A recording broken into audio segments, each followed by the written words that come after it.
Welcome to another video from Global Academy Hub, Academic Excellence, Global Impact. Let's find the equation of a line given the slope and a point. So just pay attention for a minute.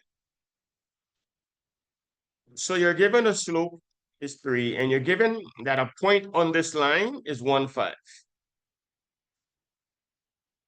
You're given that the slope, again, slope, gradient, interchangeable, is 3.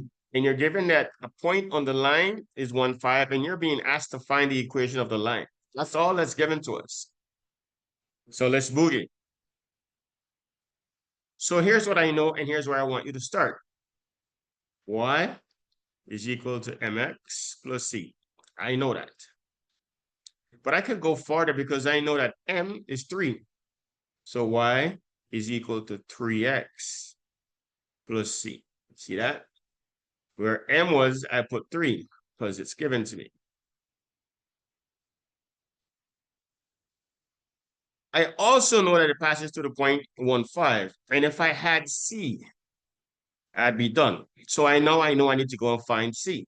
So let's step aside scratch paper, scratch work, whatever you call it, and let's find c. Y is equal to 3x plus c.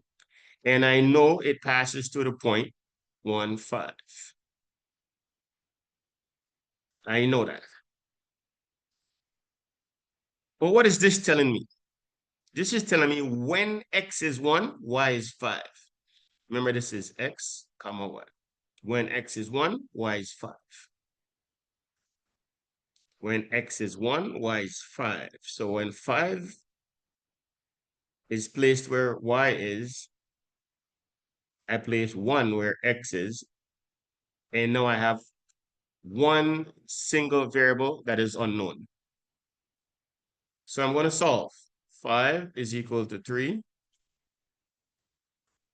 Pardon me, 5 is equal to 3 plus c. And when I find c here, I get c is equal to 5 minus 3. And so c is equal to 2.